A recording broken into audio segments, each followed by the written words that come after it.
बच्चों, आज मैं आपको एक पंचतंत्र की कहानी बताने जा रहा हूँ, जिसमें बताया गया है कि मित्र कैसा होना चाहिए। एक वन में बहुत से पशु पक्षी रहते थे। उसमें एक कौवा और एक हिरण की बहुत अच्छी दोस्ती थी। कौवा अपना आकाश मार्ग से इधर उधर घूम करके देख के आता था और जहाँ हिरण के लिए जहाँ अच्छा चारा मिलता था उसे बता देता था कि वहाँ पर आपके लिए अच्छी घास है, आप वहाँ चर सकते हो। दूसरा, खतरों से भी अवगत करा देता था, जिससे वो अपनी रक्षा भी करता रहता था। कौवा पेड़ पर रहता था और हिरण उस पेड़ के नीचे रहता था। एक बार हिरण जब चरने गया तो एक गीदड़ की दृष्टि, गीदड़ जिसे श्यार भी कहते हैं, की दृष्टि उस हष्टपुष्ट हिरण पर पड़ी। उसे देख करके उसके मुंह में पानी आने लगा। उसने सोचा, अगर इस हिरण का मांस खाने मिले तो कितना अच्छा हो। अतः इससे मैं एक नाटक खेलता हूं, जिससे मैं इससे मित्रता करूंगा। और वह उसके पास गया और बोला, मित्र, मैं इस संसार में केवल अकेला एक ही हूं, मेरा कोई नहीं है। मैं चाहता हूं कि मेरा कोई मित्र बने, तो मैं आपको अपना मित्र बनाना चाहता हूं। मैं आपके साथ रहूंगा और हमारी आपकी मित्रता हो जाएगी। मुझे भी बोलने बतनाने के लिए एक सहारा मिल जाएगा। बोला, ठीक है। हिरण सीधा साधा प्राणी होता है। बोला, ठीक है, कोई बात नहीं, इसमें सोचने की कोई बात नहीं है, तुम मेरे साथ रहो। जब हिरण शाम को अपने घर आया तो वहां कौवा भी पहले ही आ चुका था और उस गीदड़ को हिरण के साथ देख करके बोला अकेले में, हे मित्र, ये तुमने क्या किया? ये कौन है? किसी अपरिचित से इस तरह मित्रता करना या किसी को अपने घर ले आना, ये कहाँ का उचित है? कि अरे इसका कोई नहीं है इस दुनिया में। हिरण बोला कि इस दुनिया में इसका कोई नहीं है, इसलिए मैं इसको अपने साथ ले आया हूं, हमारे साथ रहा आएगा, क्या फर्क पड़ता है? बोला, नहीं मित्र, आदमी के स्वभाव और उसके रहन सहन से ही पता चल जाता है कि यह मित्र किस प्रकार का होगा। आप मान जाइए और इससे मित्रता मत कीजिए, यह कहीं न कहीं आपके साथ धोखा करेगा। मृग तो हिरण सीधा साधा था। वो बोला, अरे नहीं यार, ऐसी कोई बात नहीं है, तुम तो व्यर्थ ही परेशान हो रहे हो। अच्छा प्राणी है, हमारे साथ रहेगा, क्या परेशानी है? धीरे धीरे वो घुलते मिलते गए। जैसे पहले कौवा बता देता था कि भैया वहाँ खेत है और वहाँ घास बड़ी अच्छी है, तो वहाँ जा कर के आप चरिए, तो अब वो गीदड़ भी बताने लगा। उसने एक षड्यंत्र रचा। उसने एक किसान के खेत को बता दिया, जहाँ किसान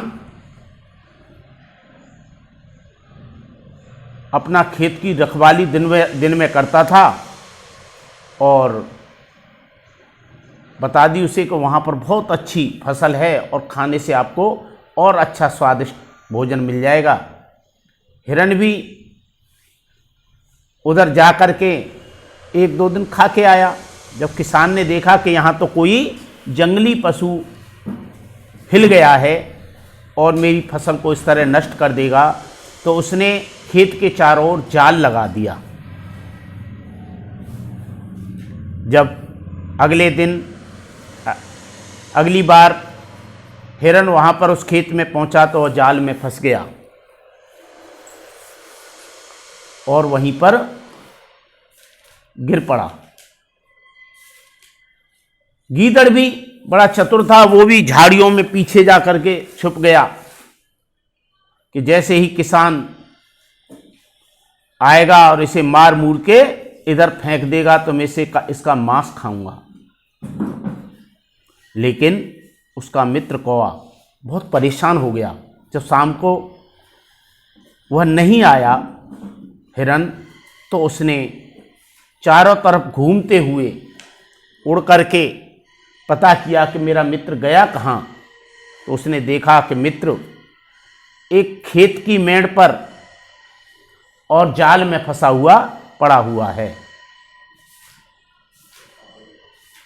वह उसके पास गया और बोला, मित्र, मैंने तुमसे पहले ही कहा था ये छल कपटी आदमी है, इससे बच के रहना चाहिए। लेकिन आप नहीं माने कि भैया जो कुछ भी हुआ वो तो हो गया, लेकिन अब तो मेरे प्राण बचाओ। ठीक है, आपके प्राण बच जाएंगे, कोई बात नहीं। देखो, जब किसान आएगा तो आप अपना पेट फुला लेना और आंखें बाहर निकाल लेना। मैं आपके सिर पर बैठ करके आपकी आंखों को धीरे धीरे कुरे दूंगा। जब किसान आकर के देखेगा कि ये हिरन मर गया, तो अपने जाल को इकट्ठा करेगा और आपको एक तरफ फेंक देगा। जैसे ही मैं कांव कांव की आवाज़ करूं, तुम उठ करके भाग जाना। जैसा कौए ने बताया, हिरन ने भी वैसा ही किया। जैसे ही खेत का मालिक आता हुआ दिखाई दिया, उसने पेट फुला लिया, आंखें बाहर निकाल ली और कौआ उसके सिर पर बैठ करके आंखें कुरेद, धीरे धीरे लगे भी नहीं और कुरेदने लगा। तो उसने आकर के देखा किसान ने कि ये मर गया, जाल में ठंड के कारण मर गया, जाल में पड़ा पड़ा। तो उसने वो अपना जाल समेटा और हिरन को एक तरफ ढकेल लुढ़का दिया और जाल की तह बनाने लगा। उसी समय कौए ने कांव कांव की आवाज़ की और हिरन वहाँ से उठ करके भाग लिया। जब किसान ने देखा कि यह मृग भाग रहा है, तो उसने अपना लठ उठा करके फेंक करके उस हिरन के मारा। तो हिरन तो कुलांचियाँ मार करके इधर से उधर भाग गया, लेकिन झाड़ियों में छुपा हुआ गीदड़ के वह लठ उसके सिर में लगा और वह उसका वहीं प्राणांत हो गया। तो मित्रों, इससे यही सीख मिलती है छात्रों कि या एक तो हमें कपटी आदमियों से मित्रता नहीं करनी चाहिए और दूसरे का कभी बुरा भी नहीं करना चाहिए। यही हमें सीख मिलती है। धन्यवाद बहुत बहुत। जय हिंद, जय भारत।